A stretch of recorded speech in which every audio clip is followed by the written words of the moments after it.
This podcast will hopefully contain words or statements of obscene, pornographic, or immoral character. You have been warned. You have been warned. You have been warned.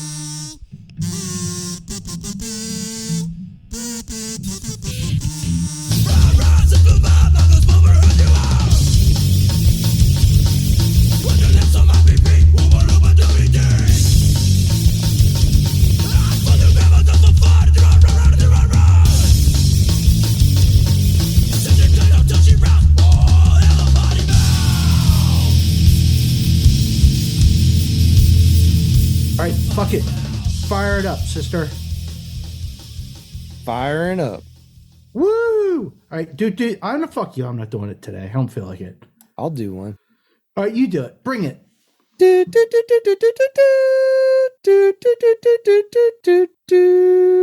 Hells yes, you're far better than I am. It feels good. It feels good to do that. Yeah, fuck off. It does. Just remember, it wakes you up. It's like a meditation thing. it means game on. Yeah. Mofo. So what is shaking?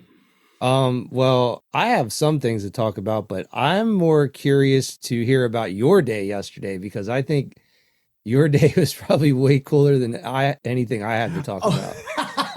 Fuck. No, what? Okay, so you're way overselling the old Albert Twitch festival, but okay. It was cool. Yeah. So hold on really quick. Is okay. that the same one that we talked about before? Yeah, the one in Lancaster that the small Bigfoot that throws apples or steals apples. That is it. So it is that same. You went to that town and everything. Okay. Yeah. Gotcha. Yeah. Okay. Continue. Sorry. Okay. So I don't know. And I'm assuming that this guy might be how I found out about it. But my daughter and I, the fabulous Beetle Bop Boot Bop Boodoo Bop or whatever Dude, the her fuck name her name is awesome. It's like so long. Well, it was a meme or something. It was some guy got arrested and there was a picture of it. His name was like Joe Skiddly Bop Doop Bop Doop Bop Bop Bop. Gotcha. Like that was whatever his name was and he was arrested as. So she thought it was funny, or Amanda, we all thought it was funny, and Amanda kind of said, you should do that, and Blythe went all in. Gotcha. So me and the K-pop queen went to Columbia, PA, which is just south of Lancaster. Okay, yeah, I've never heard of that. Yeah, they are what was I gonna say? It's south of Lancaster, and there's like a sister city, like for us, when the Susquehanna, I don't know, past where I live, there's only 3 ways to go of the Susquehanna up till mid PA. One is the bridge, like near the power plant, the nuclear power plant. One is the second bridge, which is way up past where I think 30 or whatever runs across. So anyway, it's not really that fucking important. What is important is the Albert Twitch Festival is there. And it was a clusterfuck in the nicest possible way. Have you ever been to a fucking festival where they must have gave vendors spots, but didn't really work out how the traffic flows through these spots? Oh shit. So fucking some people are facing out, some people are facing in, some people would walk all through their booth. So it was a fucking catastrophe as a person who had to work on booth layout and shit like that. Yeah. It was a fucking catastrophe. And our old company used to do layouts for a big convention in Las Vegas. So yeah, so you're like your organizational OCD was like torturing you. Oh, it was like Thunderdome in there and you couldn't handle it. Fuck, dude, it was so crazy. It was like I was to the point yesterday, or even this morning, where I was considering writing the whoever sets that festival up. I was like, if you need help, let me know. I'll take the 20 minutes to fucking figure out that not every vendor or kind of stop vendors from going top and bottom. It was a hot mess. Damn. But it was cool. like there's a guy, and I can't think of his name off the top of his head, that he writes all the Lancaster or the Gettysburg books about ghosts. Like he was an ex-park ranger, Okay. so he was there.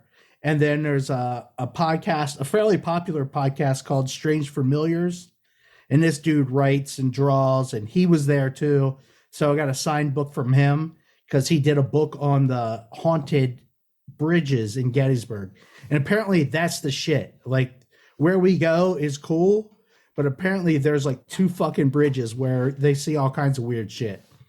Yeah. Like it's nuts. Like, yeah, it's like outside. I forget what they're called too. Once again, wasn't actually prepared for this conversation, but that's what it, that's what he does, is he does all these weird, like paranormal, like I heard him on the Sasquatch Chronicles. Yes, I am binging the Sasquatch Chronicles, and it is fucking, some of it's really cool and some of it's painful. But this dude was on, and he was, they were talking about his book, and he's like way into folklore and stuff. So like he did two books. Like the first part is kind of like encounters, like actual encounters. And then the second part's more about the folklore and like more kind of crazy mystical shit versus actual encounters. Gotcha. So anyway, he's well anchored into our local area. Cool. But there was a cool old timey folk band kicking ass. Like a bass, it was a woman on a big stand up bass, then a dude on a mandolin and a guy on a banjo, and they're fucking killing it. That's cool. Yeah, like, and they were working the crowd as much as they could. Yeah, but it was definitely much better than the last year, with everybody still kind of COVID scared, so it was a little bit weirder. Yeah, like this was much nicer, and I could see where this could actually expand. Like I think, especially in the, what do you want to say, the state our culture's in right now, where this shit's kind of like, or at least from my perspective, is kind of picking up steam. I got some more dumb t-shirts from there. I was very happy. That's cool. Yeah, I'm sure there's like a lot of really cool merch at those things. Yeah, there is. That's cool. Well, so it was cool. Definitely. The whole, like, and maybe I've thought about this before, I don't know, but it seemed like I never really considered the thought process or the viewpoint of like a park ranger when it comes to this stuff.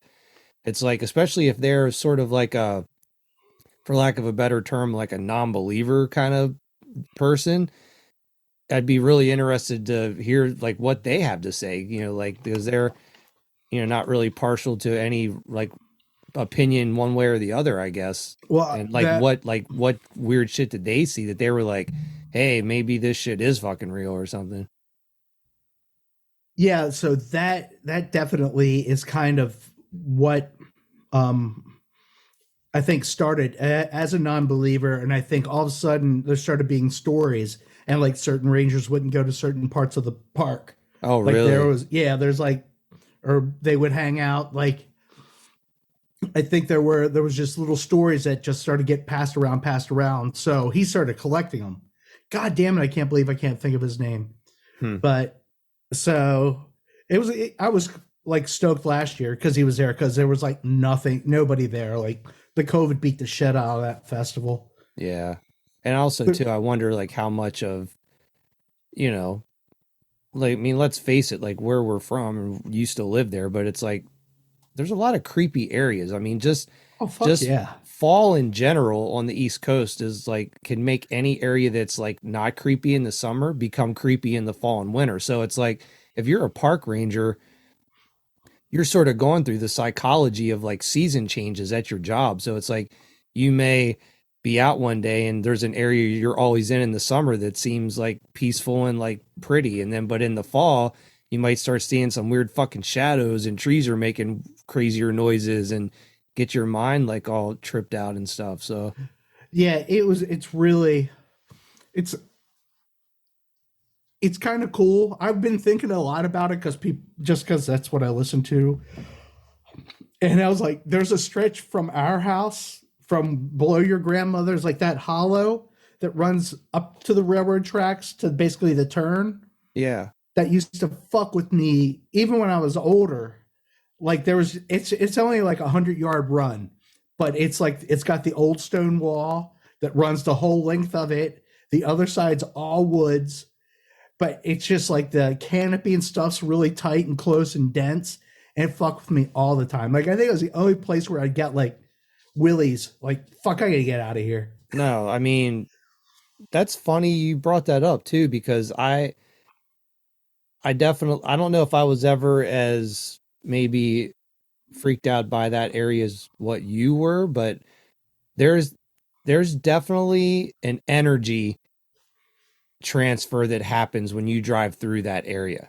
When you drive Yes. through that section you're describing. It's Oh like fuck you yes. cuz you're cruising, everything's cool. Once you cross the railroad tracks and get to the stone house and go down that little tiny hill, from there to the loop, but it's like that little section. It is. It's like there's It's an energy transfer right in there. it and like I said, it always fucked with me. Even as I got older, and would be like if I was skating or riding my bike, it always wigged me out. Like there was something always like you're right. It's just an energy. It was a different energy in that, and it's just that like 100-yard run. Like once I turned the corner, it was all good. Yeah. But it Well, was well, this is a perfect transition. I'd actually like to come back to talking about the Albatwitch stuff a little bit more though, but one of the story I had for today to share just ties in perfectly to that. So I went to a show the other night. I went to see this band called Om. It's just like OM, just like the meditation, like Om thing or whatever. yeah. But the bass, normally they're a two-piece band. They're a drummer and a bass player, but when they tour, they have like a keyboard synth guy. So on their records, they actually have like cellos and all kinds of different instruments. So live, they have a keyboard dude that like replicates all that stuff. Right. And the bass player of Ohm is actually also the bass player singer of the band Sleep. So it's kind of like his like Okay. side project band.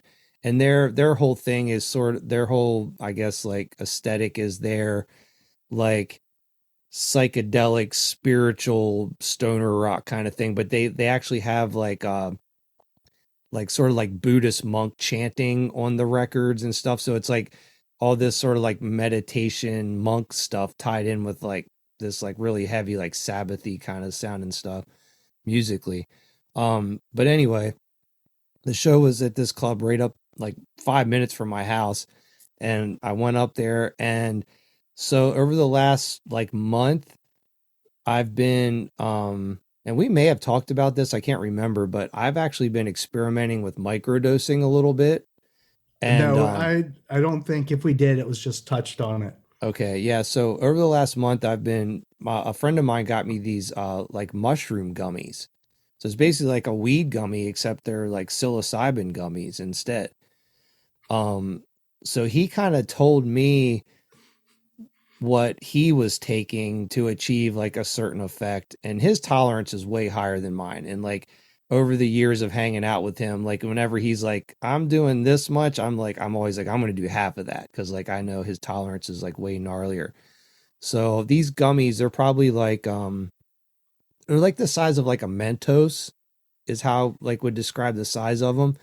So I was cutting them up into fourths, and that's how I started. And I was taking just like a quarter of these gummies, and it was like perfect. It's like I just completely guessed on starting out, and it really for me like eating a quarter of one of these gummies is like a perfect microdose. So over the last couple weeks, every few days I've been like maybe every 3 or 4 days I'm eating a quarter of one of these gummies. Um and now that I've like kind of gotten used to them and know how to dose them, I actually this show was coming up, and I've never done psychedelics at a show before ever. So that's something I always wanted to do. But the times I have had some mushroom trips in the past, I had like really gnarly ones where we like were eating them to like really kind of like get visuals and like get kind of like like be in another world basically. So I was like, well, I don't want to be that crazy at a fucking show because like it's hard to be around people when like if you're on mushrooms and you're around people that aren't on mushrooms, it's just weird. It's like there's like a disconnect there, and it just you get kind of paranoid and stuff. So anyway, I was like, well, I want to, now that I kind of like know how to measure these gummies out, this is the show that I think if I'm gonna like have my first show on mushrooms, like this is the perfect one because it's got like the monk chanting and like this is gonna be sick. So I ended up eating like a halfer instead of a quarter to go to the show. And I got there and pretty much like I ate it before I left my house. And it was like a 5-minute drive, got up there, and I had to walk about like 3 blocks to get to the club because parking was crazy. So I walk into the club, and as soon as I walk in, the very first band like was hitting their first note as I was walking in. So I was just like, oh, this is perfect. Like this is just going to be a great night already. It's like everything is like timing perfectly and stuff. So I get in, I walk to the front, and I wasn't even in there 5 minutes, and I can feel it start to kick in. I'm like, oh fuck, like this did not take, because usually it takes like about an hour to feel something, and it was not an hour at all. I was like, damn. All right. So the first band was really cool. They're called Zombie, and it's spelled Zombi. So it's just like without an E. And they were also a 2-piece band, and they were a bass player who also sang, and they had a drummer. So the bass player also played keyboards, but he played an 8-string bass, but I've never seen one before. It was actually like a 4-string bass, but like a 12-string acoustic guitar, like how it has like the extra octave string. So it Yeah. was a 4-string bass, but it was an 8-string bass. And I didn't even know those existed. Yeah, I can't say that. And it sounded so fucking cool. I was like, whoa, man, I need to look into getting one of those. It sounded amazing. But they're really cool. They're sort of like I don't even know. You just would have to check them out because they have a lot of varying genres that they seem to dip into with their style. So they were really cool. And when they were done, I was like pretty much like, oh shit, like I'm pretty much exactly where I want to be. And I was there by myself. I didn't go with anybody. So I was just like, I was pretty much like creating this like invisible like bubble around me. I had my arms crossed like this, and I was just like trying to like tighten myself into a little ball because I was like, I want people to think I'm like on drugs because I don't want to like interact with anybody right now. So I'm just like in this little cocoon, this like invisible cocoon, and I'm just kind of like standing there waiting for the band to set up and play. And so this is getting to the point of where I wanted to tie in the energy like kind of scenario. So everybody in the crowd was just definitely on the same vibe of like everyone's just like slow head banging to the music and just it was almost like being in church. It was like really weird. It was like a rock show, but a rock show like no other rock show I've ever been to before, where like everyone was kind of quiet and polite and not Right. like being loud because it's sort of like everyone's there to sort of like trip out on this like meditative like stoner rock music kind of. So it was just like really neat. Everyone's like in the same vibe. And then all of a sudden this couple shows up and walks to the front of the stage, and it's this guy who's like babysitting his drunk annoying girlfriend, wife, whatever she was, and she like has a drink in her hand and she's just like woo and just like screaming, and I'm just like, oh my god. And everyone starts like looking at each other like no, like no, like yeah, like we do not, this girl does not belong here, like we do not want her here. And her boyfriend or husband, whatever he was, you could just tell that he was like, oh my god, I gotta fucking babysit her again tonight. Like he was embarrassed. Like basically he was like, I'm so sorry everybody. And so they start playing, and the very first song, her fucking phone comes out, and she's just like has her phone up super high in the air, like waving it all around, like, and like not even filming anything. She was so wasted. She's just like filming, and then she started like whipping her hair around. It's just like out of control. So I'm just like I'm in full mushroom mode at this point. And I'm just like, so this is the conversation in my mind I'm having. I'm like, okay, this girl is not going to ruin my good time. Like, I'm here to like experience my first show on mushrooms. Like, I've always wanted to see this band. Like, I'm not going to I'm blocking this girl's energy. Like, she's not going to affect me. So, when I hear her scream, I'm just going to tell myself that I'm just going to tell myself that she has had the worst 6 months of her life. The last 6 months were horrible for her, and she went through a lot of bad stuff, and this is her first night out in a while, and she's just letting loose, and I'm going to let her have that. And like, I'm not going to let it bother me. So I'm like trying to like rationalize like how much she's like bothering me. Oh my God. So how that worked out. Yeah. So this goes on for like the first half. They played about an hour and 15 minutes, and this went on for like about the first half hour of the set. And then, so dude, it was awesome, man. I was just like vibing, and like the keyboard player was doing all the like monk chanting stuff, and it was incredible, dude. I was like, man, it was just so perfect and amazing. And like the music, like his bass is so down tuned and like fuzzed out, and like the way that the bass drum was syncing up with the bass guitar, and like just making your whole body like hum. And it was crazy.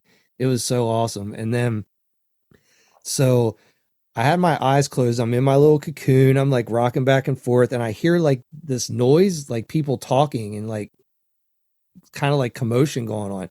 So I open my eyes, and this fucking security guard is standing like right in front of me. And when I look up, he goes, "All right." He's like, "You're out of here." He's like talking to this girl. I thought he was pointing at you. I was like, no, holy fuck. No. So he's like pointing at this chick. He's like, "You're gone." He's like, "You're done." And she's like, "What?" He's like, "You have to leave."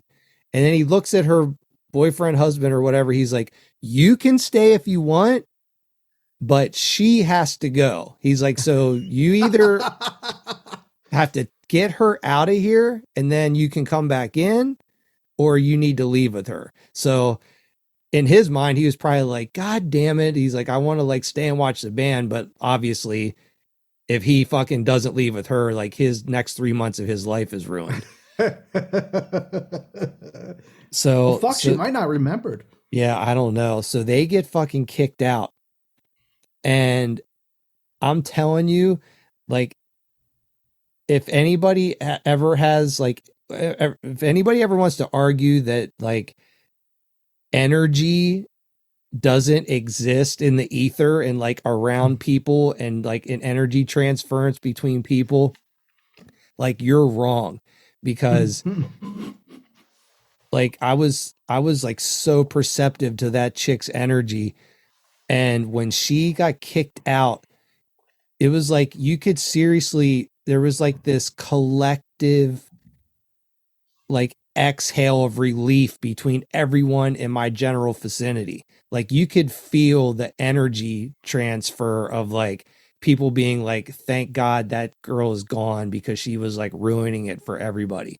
And like I watched like 10 different people all turn to each other, like people who were there with friends or girlfriends and stuff. Like everybody like turned and looked at each other and like kind of gave each other like head nods, like, "Thank fucking God, like they fucking kicked that girl out."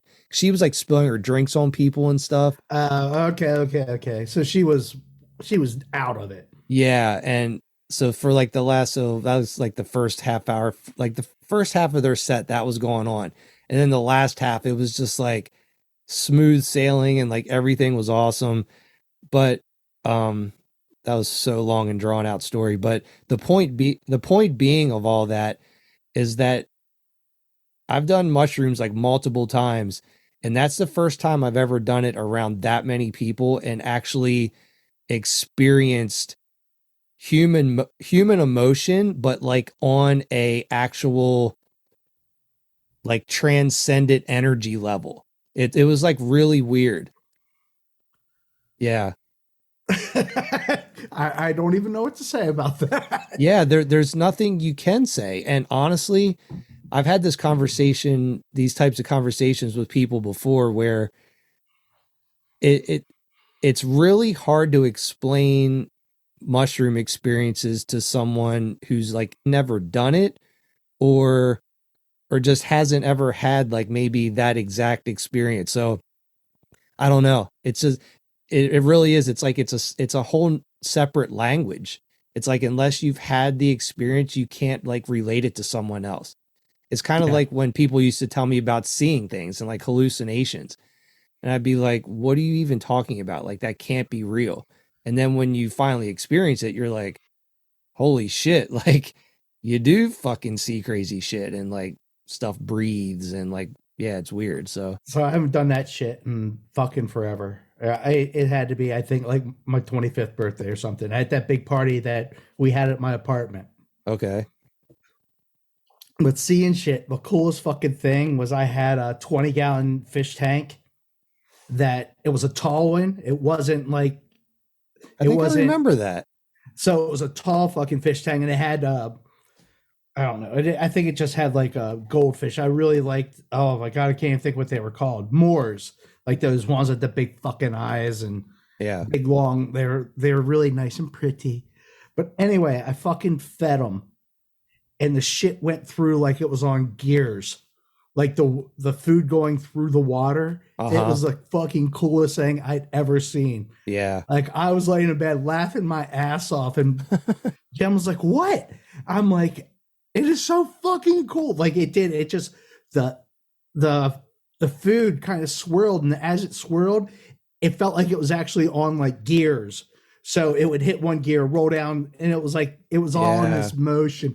It was so fucking badass. Yeah, that's cool. Were you on acid or mushrooms? Mushrooms, Oh, okay. like I ate way too many. Oh yeah, well that's why I've been really enjoying these gummies, is because actual mushrooms are just so hard to dose correctly. Like even if you weigh them, it's like, because certain parts of the actual mushroom can have like hot spots in it or something. So with the gummies, it's just like a little more like measured out, and once you kind of figure out what works for you, it's pretty consistent. Um, but yeah, so anyway, it was just the show was amazing. It was really cool. And so my what's really funny too is my altered state at that show was part of my merch buying experience at the end of the show. So, which Oh, is shit. hilarious. So I'm right when they ended their song, I could tell that they were done because the house music came on, and everyone was like, one more song, and like, we know as musicians at a show, if like the house music comes on, they're done. I Yeah. was like, okay, I'm fucking gonna get out of here and go back, get in the merch line. So I go back, and I'm glad I did it because I was like maybe 15th in line, and by the time like people were realizing they weren't going to do another song, that line was like 100 people deep. So I've been, I pretty much own, like if I buy physical media anymore, I usually always buy vinyl. Like sometimes I'll grab a CD here and there.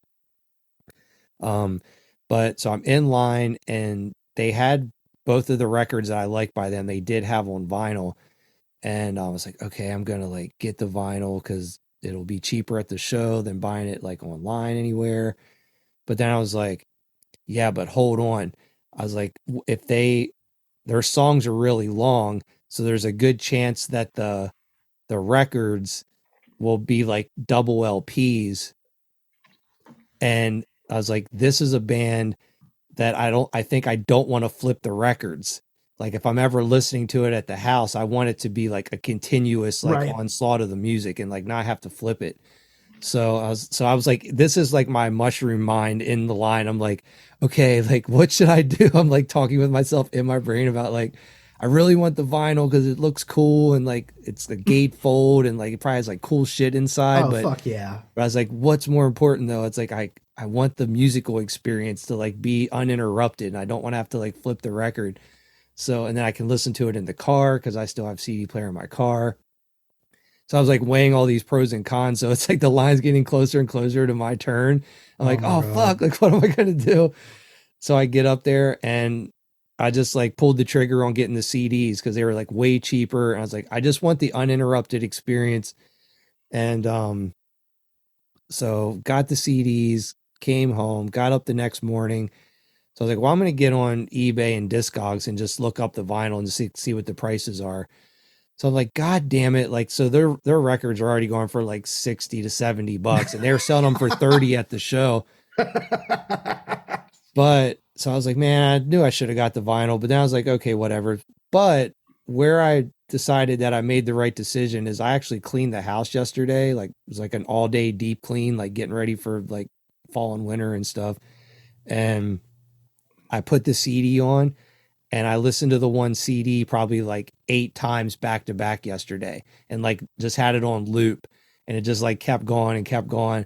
And by the end of the day, I was like, okay, like I don't feel so bad about just getting the Right, CDs right. now because like my mushroom brain was correct. It told me to get the CDs for the uninterrupted listening experience. And like it's what I did and it worked out. So but yeah, it was cool though because I always had hesitations about going to like being in public in general on like psychedelics because it's like it can go wrong like really quickly. Um so I don't know, like I feel like I conquered my fear of like being in public on psychedelics and I can Well, acid's usually a little bit more unpredictable, isn't it? yeah, I've only done acid one time, but it's definitely a different vibe. I think that I would do acid again. It's definitely fun. I would say that if I had to compare it to anyone who was like asking, I would say that like to me, like acid is more of like if you want to like party and laugh with your friends, and like mushrooms is more like you could still party and laugh with your friends, but it also like has like the spiritual element to it. I feel like maybe acid doesn't like have the spiritual element as much, at least for me personally. It's a little more of like a party drug, I would describe Right. acid. But yeah, I think just like conquering that fear of like as long as I know I'm like I have the right dosage, like I totally feel like I can be in out in public and go to shows and stuff and like have an incredible time and like not have to worry about like fucking losing your mind or anything. So yeah, it was cool. That is awesome. It was S- awesome. So I also had a CD buying experience. Yeah. As we left the Alba Twitch Festival, my daughter has issues riding in on back roads. Like, I think it's really because she looks down and stares at her phone the whole time and doesn't Yeah. pay attention. So it's really, and I don't have a B. I don't know why I said A. But going home, we decided A, not to tempt the gods, and this way we could pick food up. Because believe it or not, between our house and that Columbia, PA, there's like no. There might be 2 restaurants, Hmm. maybe, and one of them is right by my house. Like, there's not a whole lot of development in between. I So bet we you ended they're up good too. what the restaurants? Oh, they're Yeah. Back I road like. country restaurants are always Oh, it's fucking awesome. exactly the one up from us is definitely it's it's good and it's in its own weird dinery way. It's really good. But the so we ended up and so we went to Target because somebody was desperate to get a CD, Okay. and we got out of the car because it apparently had dropped Friday night, and she was freaking out because they were already all gone in our Target, which I have a hard time believing, but they were all gone. And as we start walking into the Target, all of a sudden I'm like walking fast. She's walking fast. All of a sudden she hits like fifth gear. She's like, woo! She's like, I've seen people buy these right in front of us. We've been not be able to get them. I'm like, really? The demand for K-pop in Maryland is that high that you have to run here. But she was fucking smoking. She was so excited because she got It came out in 3 colors, and they had all 3 colors. Same fucking CD, just different covers. She had to buy all 3 of them. Yeah, because you were saying on that one episode where you're talking about how their like booklets and stuff are like really intense. Is that so? That's weird because your daughter is like at the age where I can't believe she has any interest in physical media at all. So it's like, is that something that this genre has cultivated with like getting people to actually buy stuff? It kept. It has kept definitely the, and I don't even know if they listen to the CDs. I think they hide like trading cards of the band members and shit in the CDs. So you end up buying multiple CDs and multiple versions to get different cards. Trippy. I was at the point yesterday where we got, and she was so excited, and the fact I already knew they were all sold out here, I was questioning whether or not I should be buying the other ones so that I can eBay the shit, which I feel is evil as fuck. Because man, that's such a scumbag move. I know. I was like, that is fucking horrendous. And I would have beat the shit out of the guy who was doing that if it was me, like looking at the other way. And it's like another level of scumbag if you were to do it too, just because of how like of your age. Like, yeah, because I totally, it's not out of interest in supporting a band. Yeah. No, it's to turn a profit. Well, there's fucking basement dweller assholes that do that shit though. Fuck yeah! Didn't we know somebody had it in at one of the fucking toy stores? Oh yeah, well, my cousin Nathan used to work at Toys R Us, and he'd always get Dave and I like fucking like first dibs on figures and stuff. Yeah, so yes, we do know those scumbags. Hey, we've already talked about we're gonna save the toy collecting episode for another time, but like, yeah, that can be a whole section of the toy episode. But I thought better of it, though. I did consider it the whole way driving around the parking lot and going down the road back towards our house. Yeah. Because I was like, that really sounds like I should be buying those and turning a profit. Yeah. So what you're saying is when we put out our new record, we need trading cards. Yes, absolutely. Yeah. Oh my God. I will. They do incredible work. Like the fucking books, it's like it's unbelievable the amount of work that goes into these CDs. Like some of them, I think they did like playing cards. Like I love playing cards, and like one was all playing card themed, and it's just the art, it's all incredible. Like it's badass. We could never have afforded to do anything like that, but yeah, it's well, crazy. Especially like trading cards or like anything where it's like a special kind of like die cut size. It's like the minimums for getting shit like that would always have been out of our range, because it's like we're gonna press like 100 CDs or something, yeah. And then it's like you have to get like 1,000 trading cards. It's like, where are we going to put all these trading cards? We're like, oh cool, another thing to add to my fucking storage of shit that's like never been given away or sold. Oh my God. Stack of trading cards. And apparently there are assholes that'll go buy the CDs, cut the cards out, and sell them separately. Like wow. They take the cards out and they'll sell it. Yeah. And I said something. I was like, boy, if they have them online where you can get them without the cards. And she was like, why would I do it? And I was like, okay, now I know that it's somebody buying just the cards, because the cards themselves can apparently cost more than the CD itself. Yeah.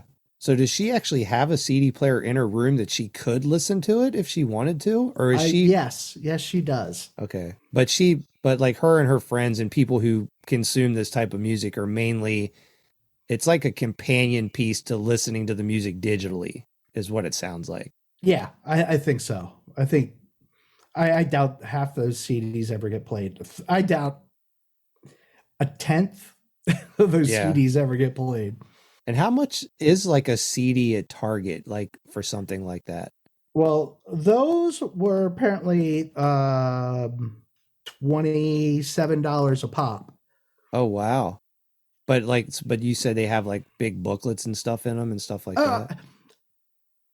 I wouldn't I think it's a little high, but I honestly wouldn't feel cheated if I was buying one at that age that she's at like I wouldn't feel bad buying it, like because I feel like there is so much tangible stuff inside of it and stuff I can interact with, that part is awesome. Like I would have been stoked. Yeah. Gotcha. I'm trying to think, even paying extra for the fucking Slayer CD with the blood pack where the little skulls floated around. Yeah, I remember you had that. Like that's like I can do that. Like gimmicky shit I can get into as long as it's not too, I guess, overly priced. I guess the best way to say it. That was an awesome CD. That was, for the time that came out, that was such a cutting edge packaging. And you know what? I actually think about that CD a lot because I remember, I don't know if I remember when you actually got it, but I remember being at your house after you had it and like seeing that. And I was like, I couldn't believe it. I was like, I can't believe this is like a thing. Like, this is so wild. And it's like, I really feel like there's no one else ever tackled packaging in such a cool way that I can ever remember. I think there might be one other band that maybe at that time, I mean, they were definitely, there's issues with that packaging. Like the CD would stick to the inside of the plastic. Like it slide out real easily. And I think over time, it kind of, the liquid, like kind of, I guess just kind of evaporated. Yeah. I remember that the texture of the actual vinyl or like plastic or whatever it was, it felt like one of those eye masks that you can like put in your freezer that like cool down. You know what I'm talking about? There's like the blue liquid in them. Yeah. That's exactly what it felt like. But I remember there being little crosses and little skulls in there that floated around, right? It floated over top of and the graphic itself was printed on the CD. Yeah. It was like a Seasons in the Abyss. It was like two or three versions of Seasons in the Abyss, and they got Aggressive Perfector on it. Yes, that was the last song. Yeah. Yeah, that's fucking cool, man. That thing was always really neat. I don't think it exists anymore. In my collection, it might. Yeah, who knows? But I did want to. Well, are you done talking about K-pop CDs? Fuck off. Yes, no, I'm serious. Is there anything else you wanted to add? No. Because I actually, there was lots of screaming when we got home. She was very excited. Oh, cool. So apparently she scored on a couple. Yeah, like she got it. Couple of the cards actually interacted with each other. So like from one CD book to another CD book, like they put together and made a picture.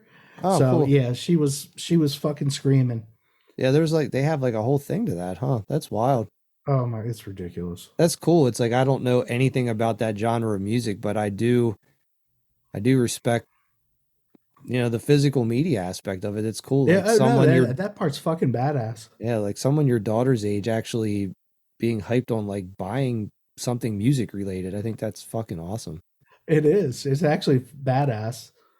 Yeah, cool. So yeah, I'm done K-popping. That's fine. I just wanted to circle back to the sort of like haunted stuff for a second because you were saying about, like in Pennsylvania, like bridges being haunted and things like that.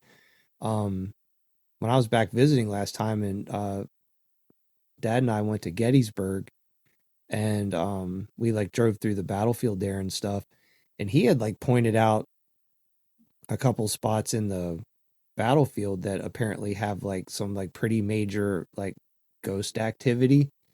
Mm-hmm. And then a few days later I talked to my aunt because she's like, well, what have you been doing while you've been back and whatever. And I was like, well, Dad and I went to Gettysburg a few days ago, and she was there years ago with a friend of hers, and they were driving through, and she's like, I swear I saw a Civil War soldier. And what's crazy is where she described seeing it, Dad had pointed out like, hey, like that area there is like kind of like supposedly heavy ghost activity. And like where he pointed was like exactly where my aunt said she saw something.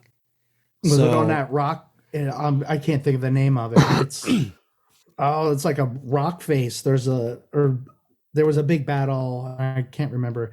I really need to work on my memory.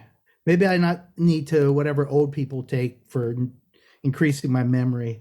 But there is like a place. It's not where Pickett's Run happened, but there was something else. Oh fuck. All right. Anyway, I Yeah. believe you. I totally believe you. We've actually Amanda looks at there's a Facebook group that's just like Gettysburg ghost pictures, and Uh-huh. people fucking post up shit. And we've seen people we know, like we didn't know were into it, that post shit that they've seen, like there, like people taking pictures, and like there'll be a person or a shadow behind a rock that's not supposed to be there. So it's pretty cool.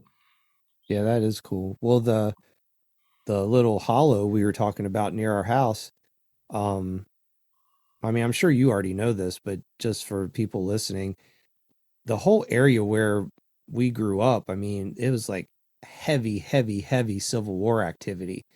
And I know I for I think it does have a name, but I can't remember. My uncle told me this story before, but I'm pretty sure there was like actually like a pretty major battle that happened like right on the farms like where we grew up. So that stone wall there and like that whole area in that hollow, that was like probably like heavy like troop like movement and stuff through there. So like I said, I like, not that I've ever been a doubter of energy fields and stuff, but after the other night, now I'm just like, dude, like that there's energy in that hollow. There's like memory there, and there's experiences there that still like live in that zone. Oh fuck yeah, I totally. It's so weird, but yeah, well, it's good that you confirm it that I'm not the only one that gets fucking. It just feels off.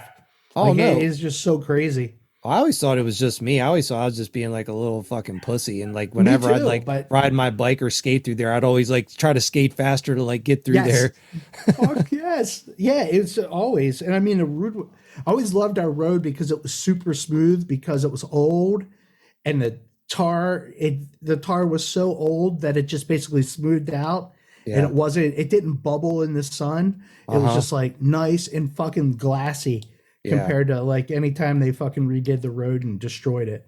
Yeah, definitely. Well, it's crazy too to think about how much that road has changed to like where it is now compared to like when we were little kids, because it's completely different. Mm-hmm.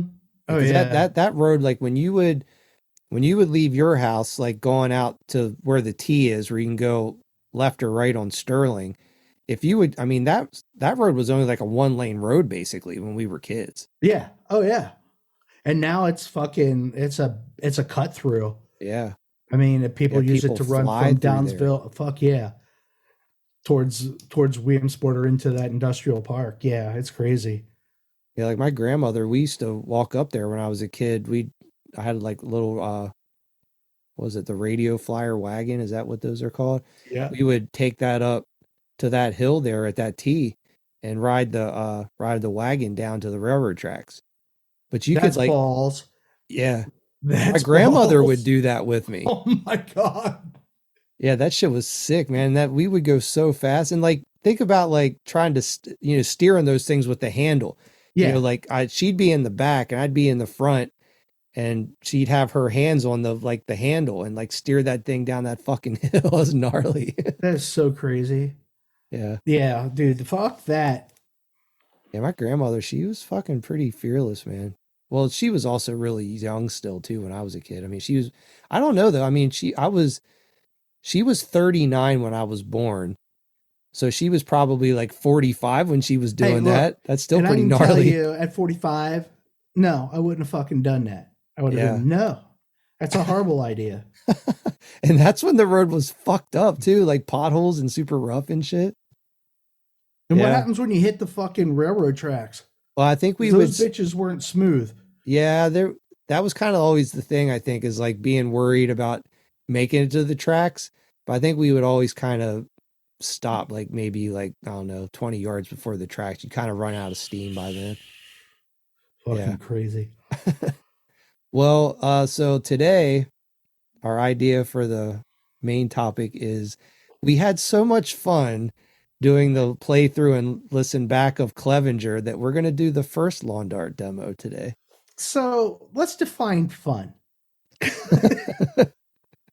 All right, that's fine. This shit, it's fun for you. Once again, those of us with these fucking anxieties, this is not going to be half as good as the last one. And I'm scared shitless. Well, yeah, okay. So I will say that you were pleasantly surprised about how you weren't as offended by the Clevenger listen back is what you thought you were going to be. And I think you just kind of forgot like that those songs are pretty good and that the recording's decent. I think both of those things don't apply to this one. So maybe you will experience a little more cringe on this, but that's what makes it fun. I love it. I love when you cringe. Oh my god, fucking hell.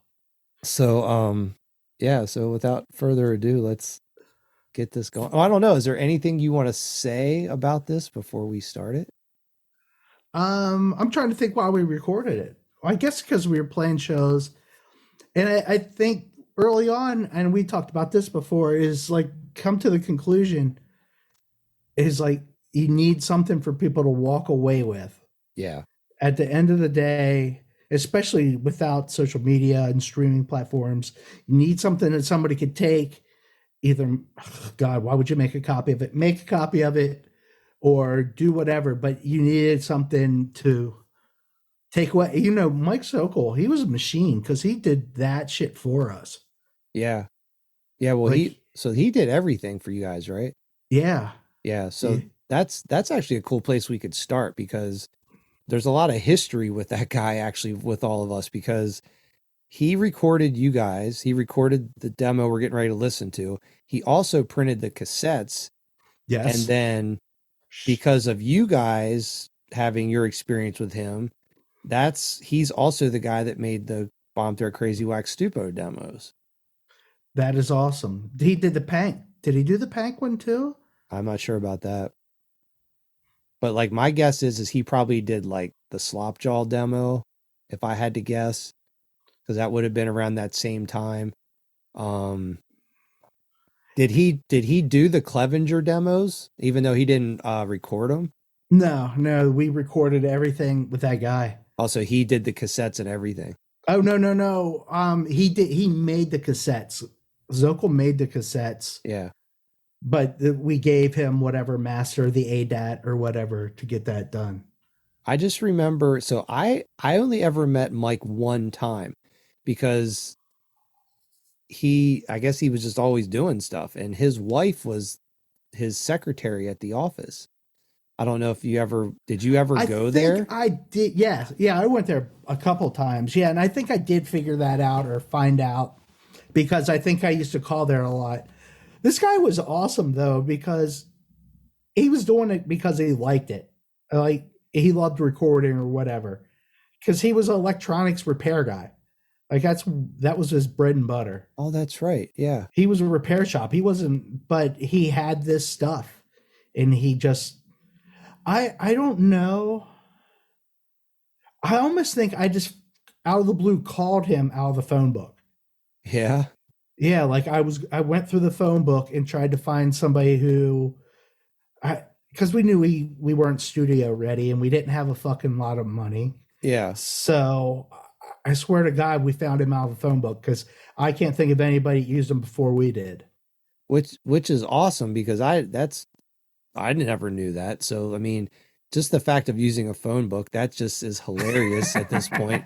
So that's really cool. But just the fact that, I don't know. I think that speaks a lot to just like the drive and perseverance like we all kind of had back then. It's like the little small shitty town that we're from. And it's just like, just making shit happen, you know, like I'm going to look in the actual phone book in the Hagerstown phone book to see if anybody records bands. Like that's fucking awesome. So I think what was unexpected was the fact that he could do all the back end shit. Yeah. Like once we had it recorded then he was like, well, then I can do blah blah blah blah blah. So all we did was went made the covers, photocopied them. I I assume we had to cut them to size. Holy no, we never cut them. We just folded the shit to make it work. Yeah. Yeah, because well, I know because I'm not sure if both of my lawn dart demos are like that, but I know one of them for a fact is definitely like an 8.5 by 11 sheet that's like you strategically figured out how to lay it out so it folded that way. Yeah, yeah, oh yeah, oh yeah. But yeah, he was definitely the first. I mean, he was awesome. Wonder what ever happened to him. Yeah, I don't know, but yeah, well, I was say we'll have to like kind of research and see what's going on. But yeah, it's crazy too because that I think like because I mean, they printed the shells on the cassettes and everything, which was even that was kind of like that was like next level pro, man. I remember when we got our demos. Well, I remember when you guys got the lawn dart demo. I remember thinking like, holy shit, like this is crazy. Like this, like you guys had fucking made it because Yeah. you had actual demos with like actual printing on the cassette because, you know, up until that point, anything I was doing just jamming with friends and recording shit on a boombox or something. So we'd have like boombox tapes, but you know, it's like you'd put a label on it, write on it with marker or something. So Well, actually even seeing like real cassettes, I was like, wow, this is something you can actually do in this town. Like if you have a band, we like, yeah, like a seed was planted in my head, like, hey, you know, when we it can wasn't actually like those do it. shitty paper labels that Yeah. fucking people used to print and then stick on them and fall off because your cassette's out in the sun too long and the glue was shit and it'd fall off. Like they were all fucking inset. It was or heat set printed. It was nice. Like and we could pick our foils. Oh, I think that's right. Yeah, that's because why the there were different inside. covered foils in the lawn dart demos.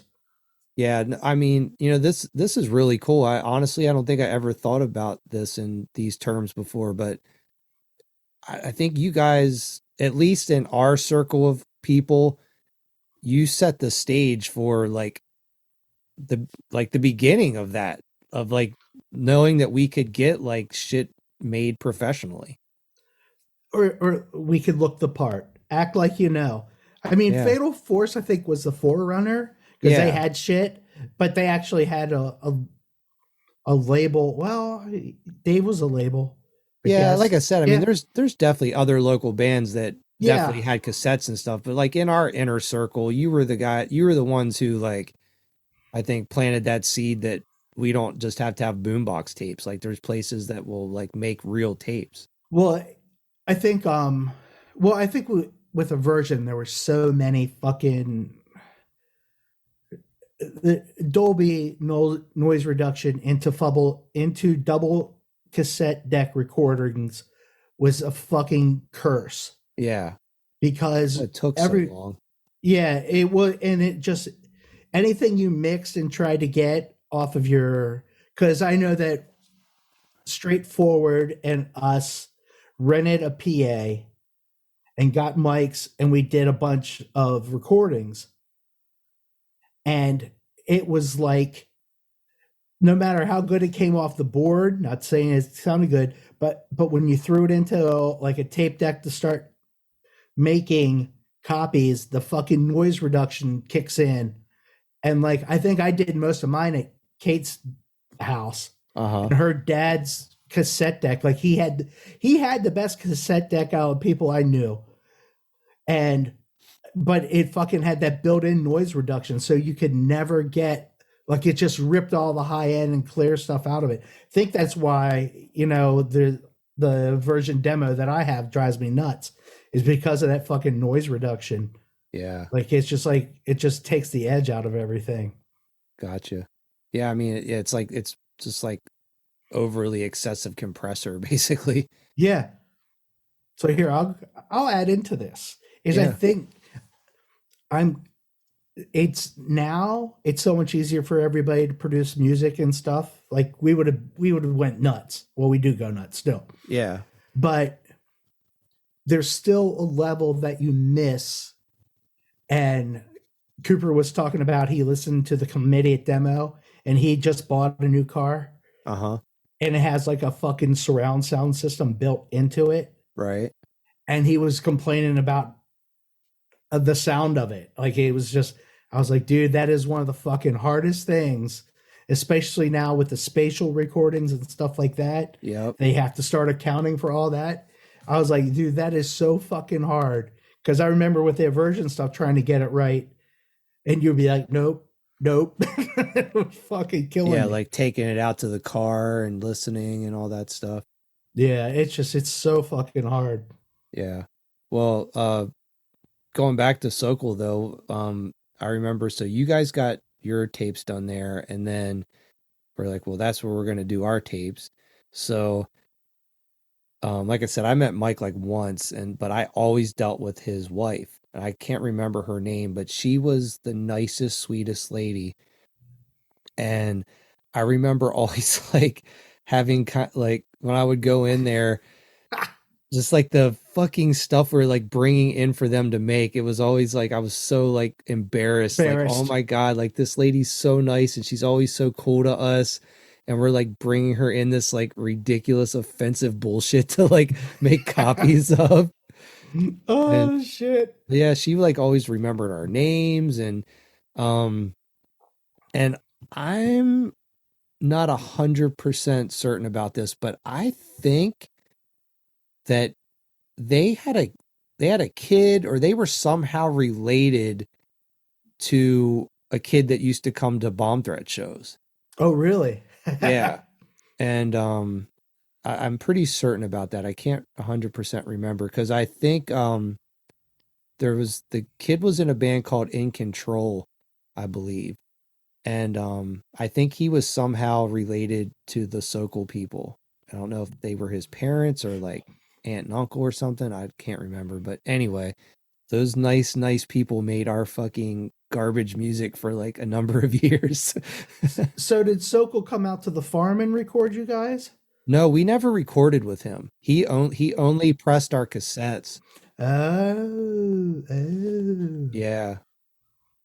I think there was always the intention to record with him because you guys did, but by that time like the hookup with Ed Reed had came along.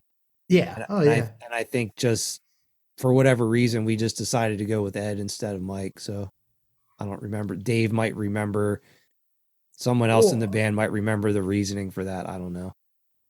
well, I imagine you guys actually did more of a studio type recording where ours was live and it was just a go. Like it Yeah, was, because that, I mean, you guys just recorded that live, correct? yeah, there were one shots. Yeah. Do you remember like how many takes it took on some of those songs? Like, did you pretty much like whip through them, or was it like stressful and dreadful? For the most part, I think we whipped through them Yeah. because I'm in whatever slave driver when it comes to if we were going to record. I wanted to fucking practice and do it and have it right, so we weren't. Yeah. And I guess like our experience with Madman wasn't bad with the version, but I knew that like the time is money thing. Yeah. While you're in the studio, even though he was on site with us, like I think we had him for maybe 2 hours or something, and that was it. Oh, damn. So it was like go. Wait, you had Madman for 2 hours or Mike for 2 hours? Mike for 2 hours. Oh, that's Like it? he showed up at Gabe's house, yeah, and we recorded one night. It was like done. Wow, that's crazy. Well, so then you guys definitely weren't fucking up very much then if you only had No, 2 hours. I like I said, it is. I think it just comes. That's why, like the Gavin's process and those guys making music stuff is so foreign to me, and I don't understand how they even pull it off, but they Yeah. do. So good for them. But it was like, dude, but it's different. Like I said, is you're not paying for time if you're doing it in your dad's basement or on your laptop. Yeah, totally. There's definitely a lot more leeway for kind of like fuck off time nowadays, I guess. Which is cool, but again, it's like, yeah, I think it takes away some of the like immediacy of like having to like really just knock shit out, I guess. Yeah. But I mean, as a whole, though, that fucking helps, like, performing and playing. It was like, Yeah. it wasn't like we're here to fuck off. We knew we only had a limited time, so we were gonna knock it out. Well, so you said Madman had recorded some Aversion The stuff. Aversion stuff, yeah. Did he? So what stuff did you guys do with Mike's gear versus what Madman did? Madman did a Aversion demo. Okay. Mike did the Lawn Dart demo. So they're two different time periods. Yeah, I was just kind of flowing the stories together. Well, when you said, I'm sorry, I must have just misunderstood you, because when you were talking about Straightforward and Aversion earlier, I thought you were talking about Mike Smith. So no, we did one. If I think you have the tapes, like there's a demo that is a board demo that we used to, I guess, sell or give out. Okay, so that's the one that you recorded with like Mike Smith's gear. Yeah, like we rented a fucking mixer from Cowboy Ken, and we got all of our mics together. King Carpenter, and then we got all of our mics, and we just all met at, I think, Robbie's parents' teacher at the school or something. Like we recorded it in their like cafeteria. Oh, okay. Well, that's cool. So, but then Madman did like the real demo. Yeah. The quote unquote real demo. Okay. Yeah.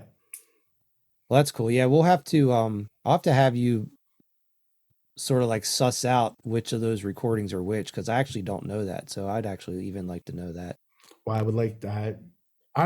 You have more shit. Oh, you have all my shit. So you have everything I had. Yeah. So yeah, we'll have to listen to it one day. Not in front of you guys. It's fucking painful. Well, we'll let everybody listen to it once you like have the new and improved RipX versions. Oh the my 2023 remasters. I know. I've been working on it forever. I just re-ripped them again because I got the pimped out version of RipX, and now I want to see if I can do better in RipX with them versus bringing them in into Studio One and just label or not sampling, but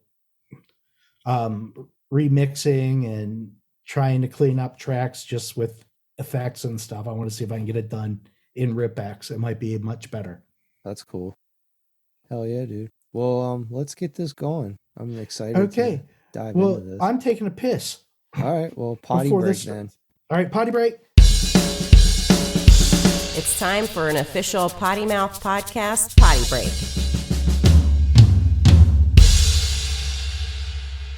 Here we go. This is fucking painful. And the line, I guess the track list. Well, I might have the track listing here. Oh yeah, here we go. Okay, here we go. Hit it.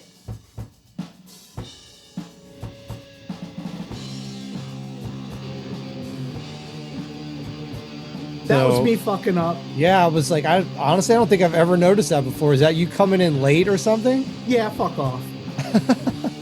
Well, do you think it was Gabe? I don't. No, it definitely wasn't Gabe fucking up. So this first song is God as My Co-Pilot. I wrote this one.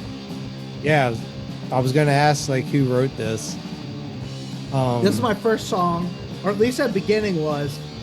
Yeah. The first riff that comes in, well, the next riff is, I love this riff.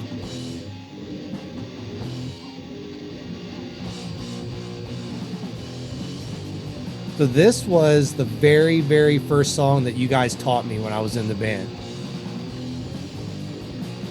Wow, that's crazy. That's not a bad riff.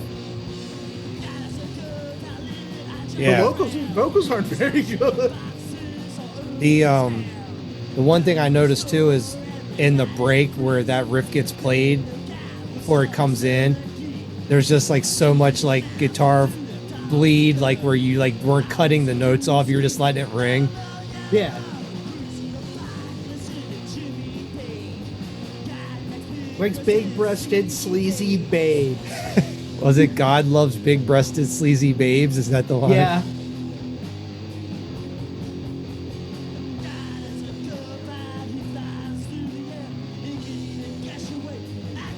autistic. So who wrote the lyrics to this one? Do you remember? I would assume that's probably Gabe and I. Yeah. It definitely rings of like Gabe's like tongue in cheek, like sort of like snarkiness. like poking at religion and stuff. Oh, absolutely.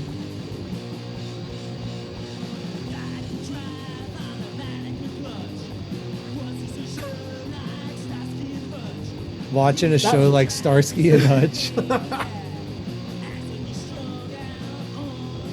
Actually, he's strung out on crack. Yeah, the lyrics are really good to this song. Oh, there you go. Sorry, Mike.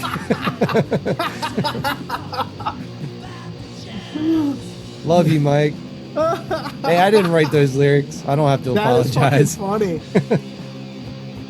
I totally, until we started getting up to that, I was like, I don't even know. Oh my gosh. So I will say, is like, as simple as this song may sound to people listening, this was probably the first song that like really challenged me as a player to like learn this, because my playing wasn't developed yet at all. Oh, I hear you. So there was a lot of unique like picking and like riff structure that I wasn't used to. That's awesome. I don't remember that at all. I just remember this riff is just E and F, just like riding on those two notes back and forth. Damn, look at Heath with the double bass skills. I kind of forgot about this part. I did. I forgot about this.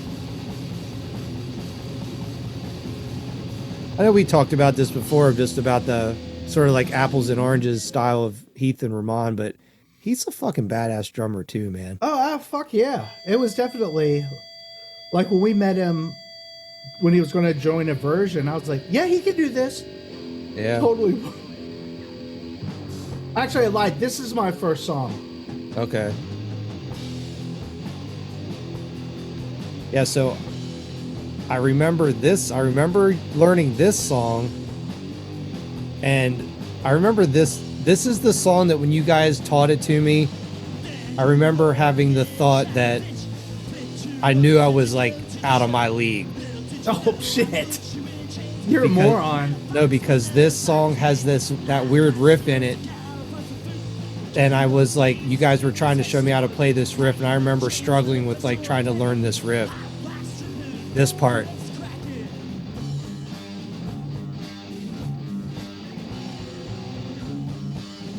The fact that I played that makes me happy as shit. Yeah, because this was like a weird riff for me. Like I never heard anything like riff. this. Yeah, I remember Gabe trying to show me what he wanted me to play on bass, and I couldn't figure it out. So he like made a compromise riff for me to play. I remember just being like, "Fuck, man!" He had to show me a compromise riff. I fucking suck. Yeah. Boo-boo.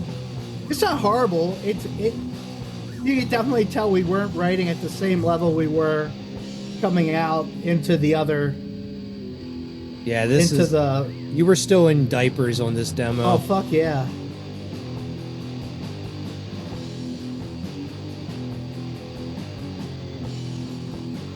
Sweet squeal. How fucking long is this song? It's definitely like 3 minutes.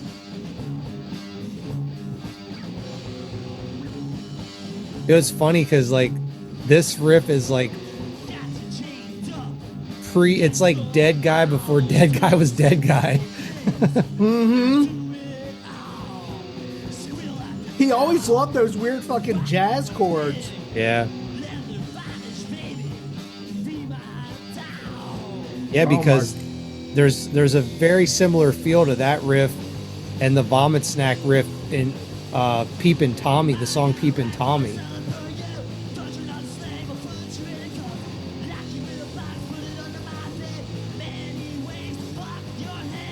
Lock you in a box, put it under my bed. I think that's a Dave lyrics.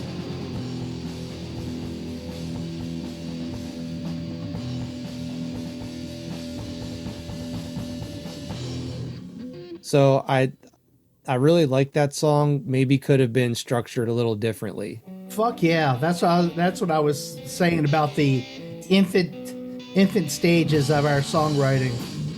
Yeah, like that song could have maybe been better by cutting out the jazz part on the second time around. Yeah, so version 1 of Jolt Cola. Oh, that's me.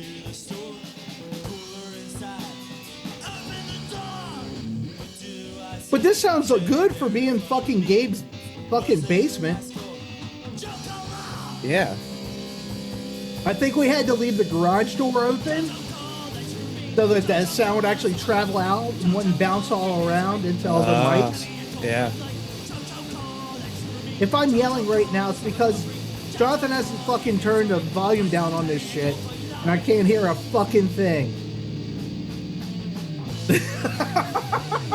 I did have it turned down, but I guess I needed to turn it down even more. Sorry. I felt like it was fucking screaming.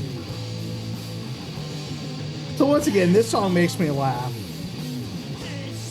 Well, one thing I've noticed, it's been so long since I've listened to this, is the transition between the acoustic part, or like the clean part, into like the main section.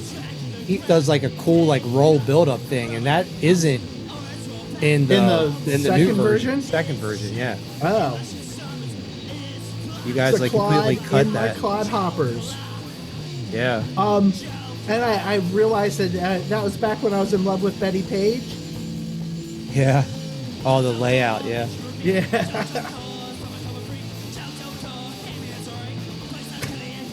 Cold fucking delight.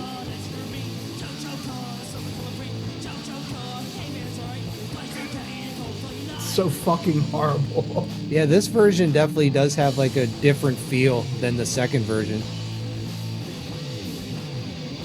Like that part's a lot slower. Oh my god, now I'll have to do a comparison. Yeah. No. I was fucking joking. No, I was joking. Fuck you. You're like, one time hearing these songs in Yeah. a 20-year span is enough. We can wait another 20. I do love this part.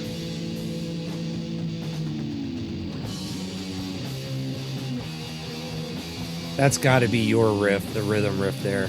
Yeah, I think so.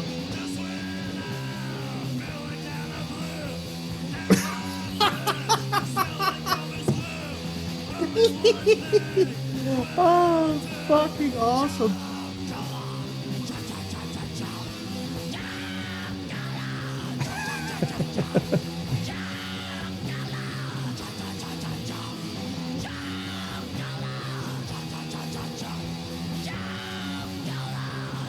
I'm assuming, so we're actually looking at pictures of the actual cassette shell, which is interesting because I totally these don't do remember have the that. paper labels.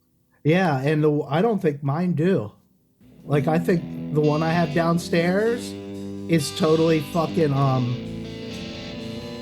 it's all stamped on and has a red foil behind it. Yeah, well, like I know the Clevenger tapes have the foil and the stamp.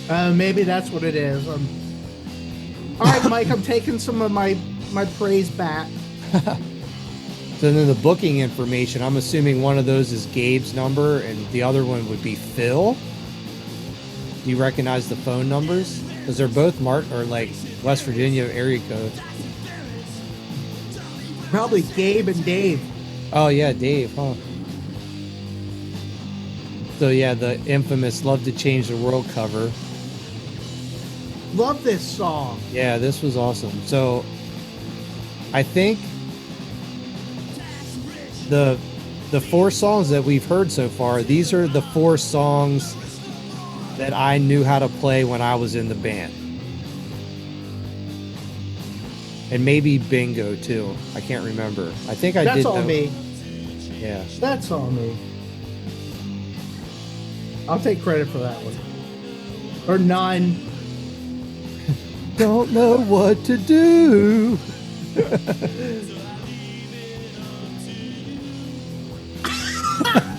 So fucking awesome! I love you, Dave! Cowboy Carl fucking killing the vocals on this demo. Figuratively and literally. Fucking love it.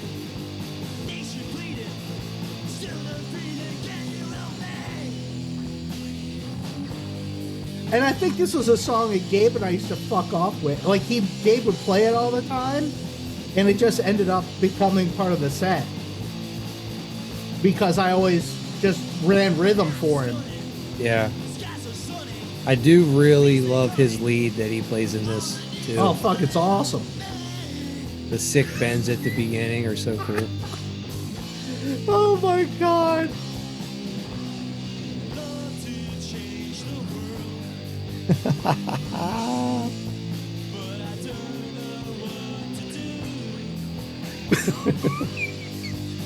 God damn Fuck it. yes.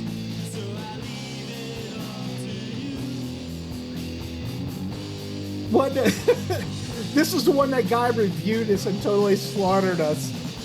Oh, that's right. You guys got like a really horrible review for this, didn't you? Yeah, it was fucking awesome. I think I have a clipping of that, actually. There has to be somewhere. Oh my God.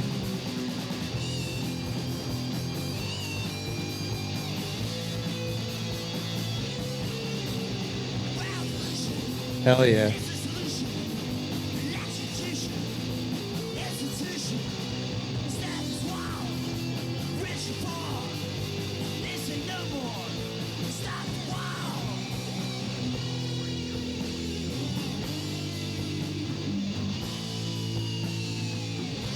Fuck yes. Dude, that whammy bar is getting some fucking work.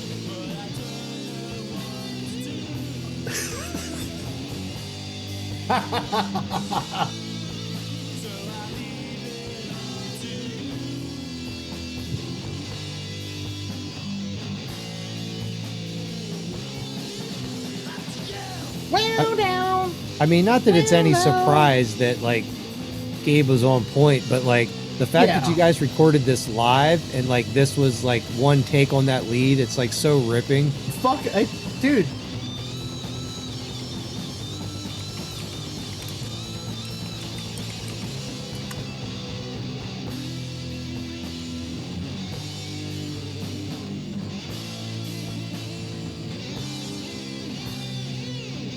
I mean, like literally like the last minute or more of that song is just like him just fucking going off. Fuck yeah, he's awesome. It's so good. Oh my God, I'm gonna cry. Here we go. Oh my God, dude, I thought that was the fucking end. No, dude.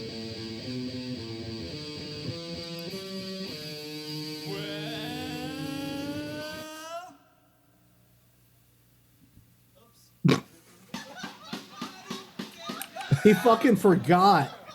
That's you laughing at him.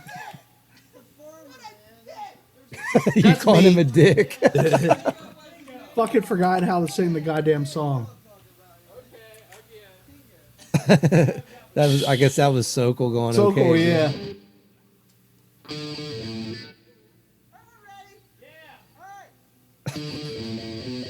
It's cool that you left all that in there. Was a farmer had a dog and Bingo was his name. B-I-N-G-O, B-I-N-G-O, B-I-N-G-O, and Bingo was his name.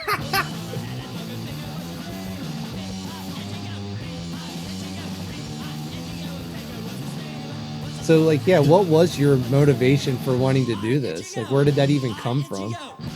Because I could play it. Honestly, that's what it was. It was just like, you know, you're sitting dicking around on the couch and you're like, oh, hey, that's Yeah. Bingo. Yeah, And, gotcha. and that's basically where it came from. All right. That's the magic.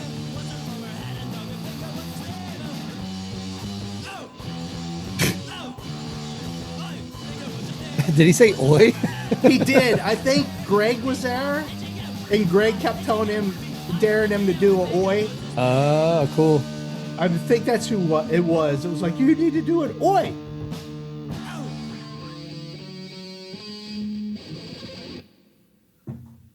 That was fucking horrible. Right that time. That's So, yeah, awesome. I totally think that we recorded that. We might have went and redid the order at like Mike's house or at Mike's office or wherever. Uh-huh. But I think that's it. That was magical-ish. Yeah. Ish. Okay, so what are your feelings on the demo after listening to that versus Clevenger? We got much better. Yeah. Yeah. Definitely got better. I don't know. I understand why we did it. We sucked. Well, But we understood that.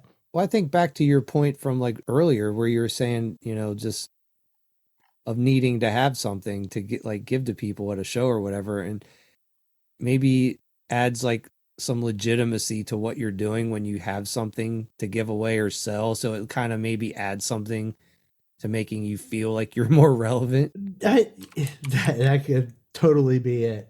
Like, I honestly, I would assume that it was like we needed shit to get shows because once again, people didn't know you, so we had to send shit out. Yeah. So sadly, that's what we sent out.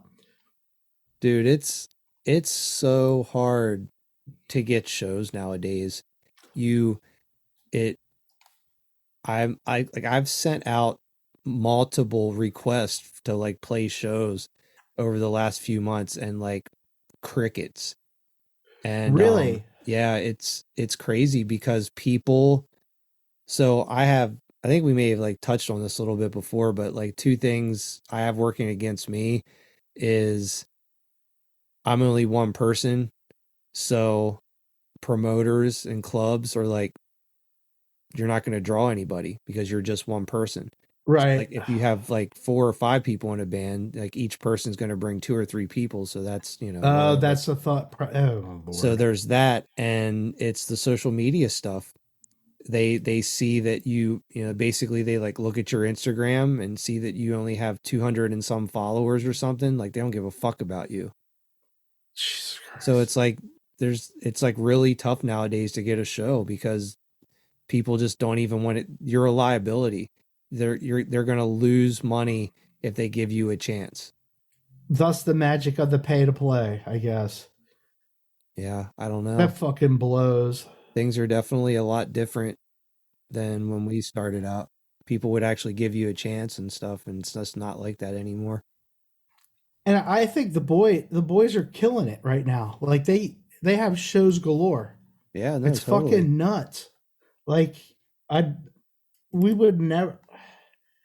I think like what did we say the last time we talked? They have like 10 songs, 10 shows between. Well, I think it's 8 now between now and the 12th of November. Yeah.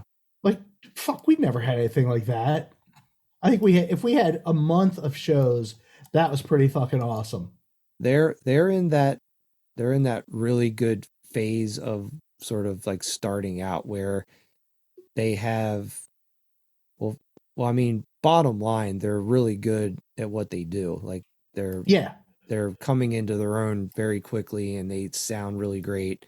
They put on a good show. So I mean, they have all the fundamentals down, but what they really have working for them a lot too is just the age bracket they're in, where they're gonna the next if they stay together for the next 5 years, they're gonna be on a fucking tear because they're in that age bracket where everyone's still hanging out, going to shows and partying. So if they like keep that going for the next 5 years and like really cement themselves, because in another 5 years, people are going to start getting married and having kids and dropping off. Well, I know they're looking for a drummer now because they want to go 5-piece. Yeah, I saw that. So Roach is the machine. Like he's fucking an all-star. Yeah. And like he's going from bass to lead guitar. Like that's his transition. Wow. But here's the dilemma. This is the part about getting is because of his age, they've been offered like a week tour in the spring, Yeah. and he can't go. Gotcha. So they need a drummer. Oh, I see. Because then or they need something to fill in so Yeah. they can get through the tour, which is awesome. I mean, the fact that they're going to tour, I think it's just like a East Coast or like Northeast Coast, or I don't know, I guess like New England-ish tour or something, but it's still cool as shit. If I was still living back there, I'd fucking fill in for him. That would be awesome. That would be so horrible though, because everyone would be like, "Dude, which guy in the band's dad is playing drums?" How awesome is that? That's it. You should tell him you're coming back to play drums for him. Yeah. Oh my God. Nah, they need to find, because see, that's the key too, is they need to find someone in their age bracket who can do it, because I mean, ultimately it's just the inevitability of it's gonna happen. Is there's going to be a couple of the dudes in the band that are going to be like, that's going to be what they want to do, and they're going to keep it going, and somebody's going to flake and drop out. It's going to happen. So it happens. I know because I'm the flake. Yeah. So I mean, I think I am the flake. I think they need to just have that understanding now that that's eventually going to happen, and they should just always be looking to have someone waiting in the wings to fill spots when they come open, because it's just going to happen. You'll have to have that talk with him. Set him down. You guys can smoke, because he'll have high grade weed when you're back next time, because he's got the medical card. Yeah, that's cool. So but no, I'm stoked for those guys though, man. It's like it's cool. It's cool to see everything they've accomplished in a very short amount of time. Fucking jealous. Yeah. I don't know if I'm jealous. I'm stoked for them, because like they, you know what though, they're putting in the work. They're like active on social media. They have a large friend group, and that's the key. That's the magic key that they have right now, is that they're still in an age bracket where people are going to shows and are hyped that their friends have a band that is as sick as what they are. Yeah. So I concur. That's going to carry them for a few years. So that's cool. We're going to wrap this up. That was fun to listen. You know, that's the first time I've listened to that Lawn Dart demo in a really long time. I actually listen to Clevenger every once in a while, but I haven't heard that in forever. Yeah, I haven't heard it in forever, and it's sad. It's sad. Yeah. It made me happy. It didn't make me sad. It makes me. We're horrible. You're horrible. I am horrible. Oh man. But it was cool. Maybe we should have did it in the opposite order, because now you can see now the progression of where we ended up versus where we started. Yeah. It could have been cool to do it the other way, but I don't know. Oh, so are we getting ready to line up a couple bomb threat shows? Oh, who are we going to have on with that? Well, the non-liker of me, Dave, or to have a sit down listen and have a bomb threat member or two on the potty, kicking out some crazy wax stupo, or some tons of fun, or natural born perverts, or do we have a special guest for each one? Ooh. Yeah, I mean, I'm sure we'll eventually. I think I'd like to have certain people on just to talk about stories in general, but then maybe have people back to do what you're describing. That sounds awesome. Because we've already established my memory is way better than yours, but then there's, I don't know what the fuck you're talking about. Dave's memory is way better than mine with a lot of stuff. So, I mean, I have memories of all the recording sessions, but it's very limited knowledge, and he probably remembers way more stuff. Awesome. On that note, adios, you fucks. Yep. See you next Aw. time. You called me a fuck. All right. Bye. Later. This podcast was brought to you by Potty Mouth Records. Contact us at pottymouthrecords@gmail.com and find us on the web at pottymouthrecords.rocks. That's .rocks.